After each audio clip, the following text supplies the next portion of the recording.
kembali lagi di podcast kesayangan kita, podcast Paprika, PAP Baretorika.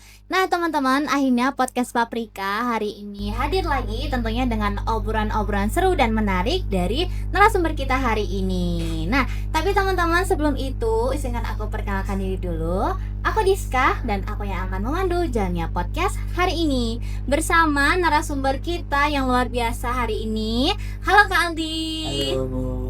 Ya teman-teman, jadi Kak Aldi ini adalah alumni dari Prodi Pendidikan Administrasi Perkantoran angkatan 2021. Oke, angkatan 2021. Nah, dan sesuai judul hari ini bersama Kak Aldi kita bakal bahas sedikit nih tentang dunia permagangan yang nantinya buat kita angkatan 2024, 2025 dan adik-adik kita seterusnya bakal jalani di semester 5. Nah, tapi sebelum masuk ke topik utamanya, boleh lah ya kita kenalan dulu sama Kak Aldi. Boleh banget. Oke, tolong dong Kak Aldi perkenalkan diri dulu. Ya, halo teman-teman semua. Perkenalkan, nama saya Aldi Nusmal Valentino, biasa dipanggil Aldi. Boleh juga dipanggil Mas Al kalau sering kondangnya di kampus ya. Saya angkatan 2021, jadi baru lulus kemarin, masih fresh graduate. Kebetulan sekarang baru lanjut studi di S2 Pendidikan Ekonomi. Mahasiswa S2 ya teman-teman, ya Iya. luar biasa. Oh ya, Kak Aldi, sebelum kita ketemu hari ini sebenarnya aku tuh ada sedikit ngulik-ngulik tentang siapa sih Mas Aldi ini tuh. Oh iya, boleh banget. Nah, Silakan. dari yang aku cari tahu ternyata Kak Aldi ini adalah dulunya waktu masih kuliah pengurus Himadistra ya Kak. Bener banget. Dan ternyata pernah menjabat sebagai Kahim. Kahim Himadistra. Wah, luar biasa. Kebetulan di tahun 2022 itu jadi staff di Himadistra. Di tahun 2023 kebetulan diamanahkan jadi Kahim. Wah, keren. Nah, oh ya, Kak Aldi tadi kan sempat mention tentang kesibukannya hari ini sebagai mahasiswa S2 di FKIP UNS juga ya, Kak? Di FKUNS.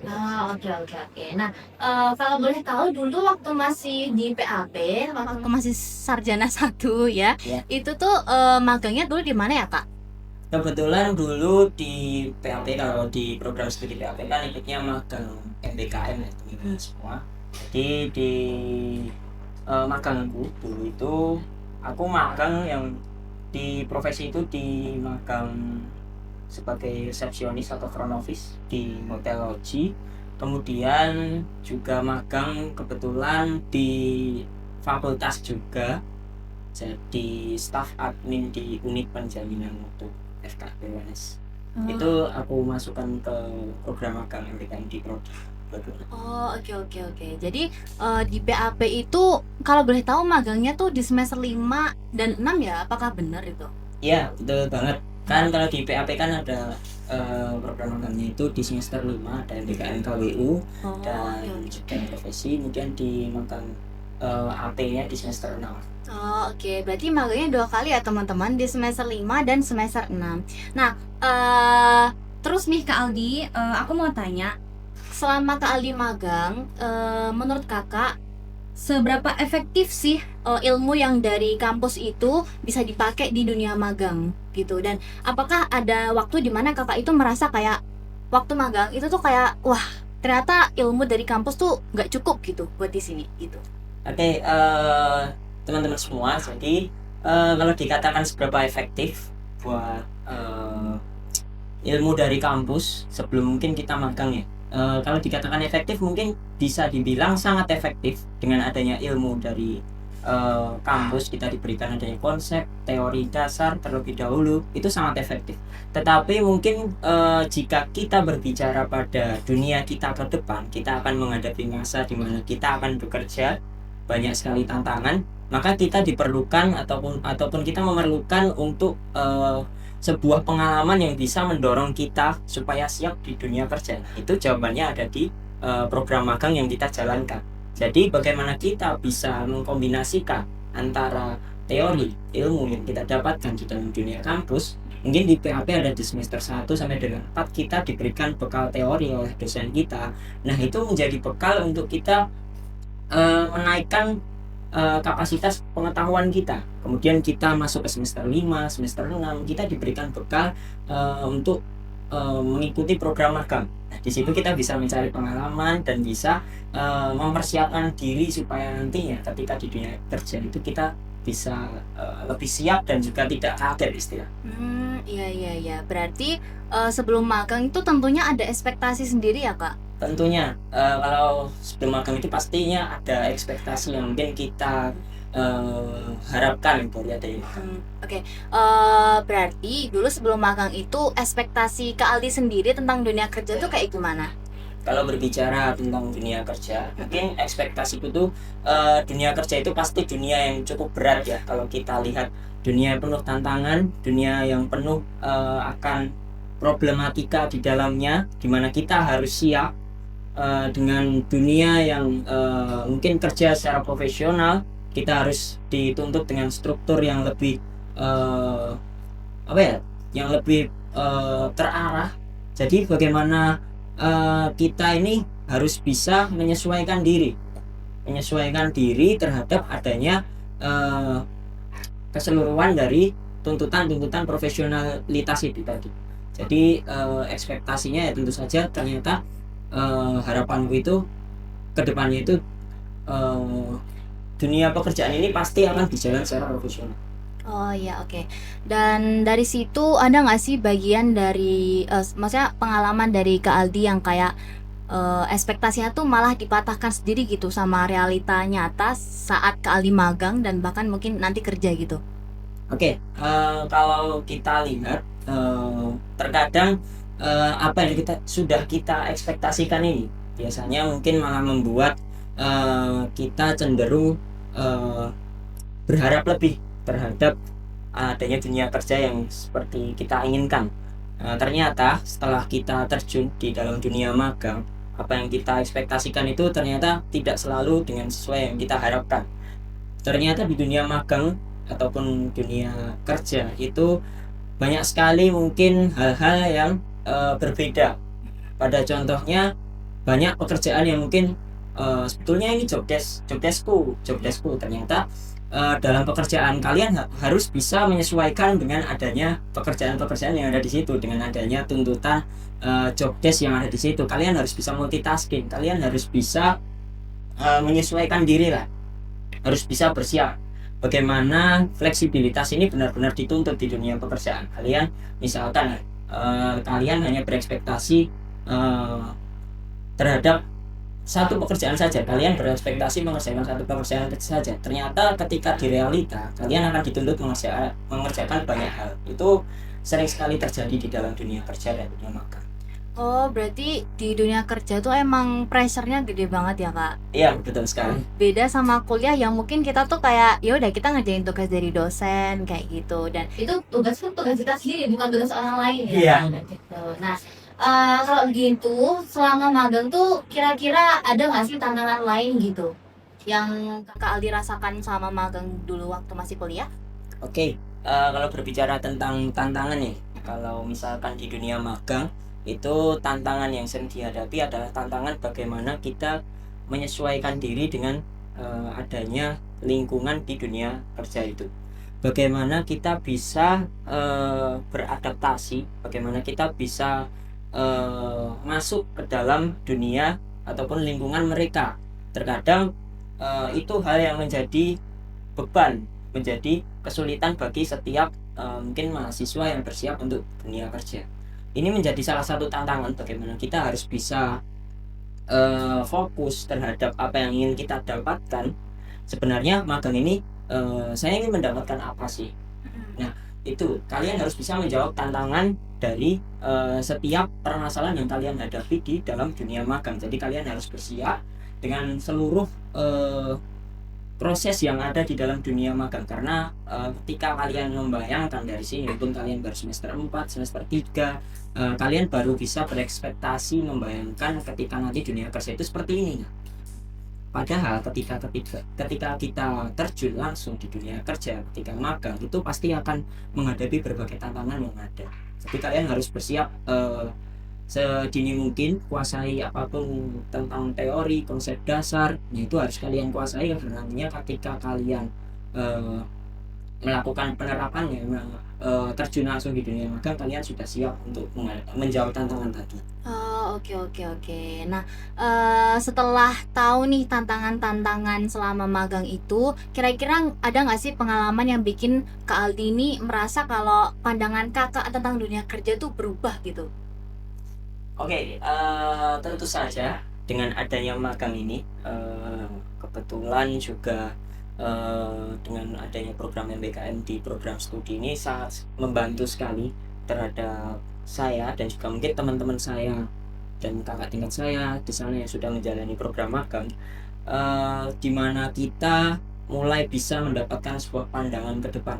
Kita sudah mulai bisa mendapatkan arah yang ingin kita jalankan itu seperti apa. Seperti pada contohnya mungkin ada beberapa teman saya itu sudah menjalani magang di situ.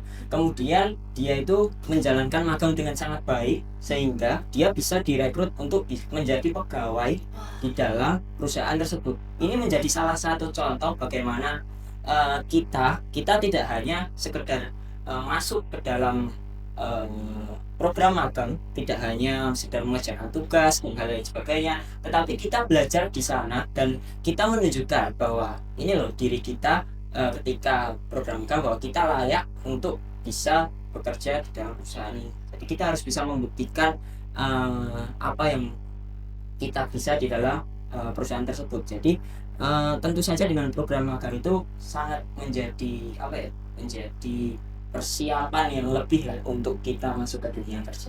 Wah, oke, luar biasa ya teman-teman ya. Nah, selanjutnya aku mau tanya nih Kak, setelah magang ada nggak sih kayak perubahan pandangan Kakak tentang karir Kakak di masa depan gitu? Soalnya kan mungkin sebelum magang ya teman-teman, Kak Aldi pasti kan punya mimpi yang mau dicapai gitu. Terus sampai akhirnya setelah mau lulus dan setelah magang tiba-tiba ada nggak rencana dari karir Kakak itu yang ada berubah gitu? Oke, kalau kita lihat di dunia magang ya, misalkan sebetulnya kita sudah pada tahap di mana kita sudah siap bekerja di dalam dunia magang. Secara otomatis kita harus mempunyai pandangan ke depan sehingga kita harus intinya kita harus bisa melakukan pekerjaan magang itu dengan baik sehingga kedepannya ketika kita sudah dituntut lulus dari sini, maka kita telah melakukan kegiatan magang itu dengan baik lah. Pada intinya ketika proses magang ini telah kita jalankan dan kita membuat sebuah pandangan ke depan ke dunia kerja. Nah, ini berarti kita sudah bisa memanfaatkan program magang itu dengan baik sehingga kedepannya kita sudah memiliki bekal dari magang tadi untuk masuk ke dunia kerja sehingga pada pandangan di awal tentu saja dari magang ini tadi memberikan sebuah insight kepada kita, memberikan sebuah pengalaman agar nantinya kita bisa menjadi seorang profil lulusan dari program studi dengan baik. Oh, oke oke. Berarti ada sedikit pandangan yang berubah ya Kak dari sebelum magang sama setelah magang tentang karir Kak Aldi sendiri. Oke, berarti kalau dilihat secara jangka panjang, magang ini tuh menurut Kakak lebih ke investasi tentang karir atau cuma kayak pemenuhan untuk kurikulum semata gitu? Oke, program magang ini memang sebenarnya salah satu bagian dari kurikulum, jadi memang betul. Tetapi pada intinya kita harus bisa berpikir bagaimana magang ini bukan hanya sekedar kita jalankan sebagai pemenuhan dari kegiatan kurikulum, pemenuhan dari kegiatan untuk menyelesaikan SKS kalian saja. Nah, kalian harus bisa berpikir bagaimana nantinya kalian akan bekerja di masa yang akan datang sehingga jadikanlah magang ini menjadi salah satu investasi kalian di jangka panjang. Jadikanlah salah satu investasi kalian di masa depan. Dari kegiatan magang ini kalian akan mulai mempersiapkan diri untuk di dunia kerja.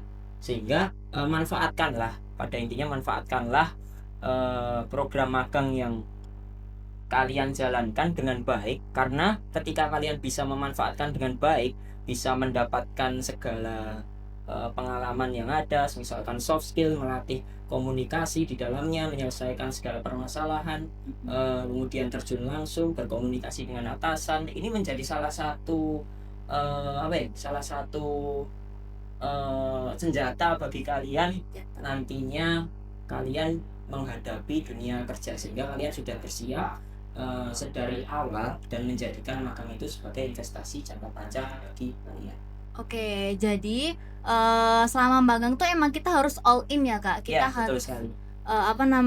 mengeluarkan kemampuan kita yang udah kita pelajarin sama kuliah, supaya nanti ada kesempatan-kesempatan lain yang bisa datang ke kita. Dan seperti cerita Kak Aldi tadi, dari teman Kak Aldi yang dia itu magangnya bagus dan ditawarin ya Kak. Ditawarkan oleh perusahaannya untuk bekerja di perusahaannya. Jadi itu salah satu salah satu manfaat yang bisa didapatkan dari magang. Wah, oke, luar biasa ya teman-teman ya.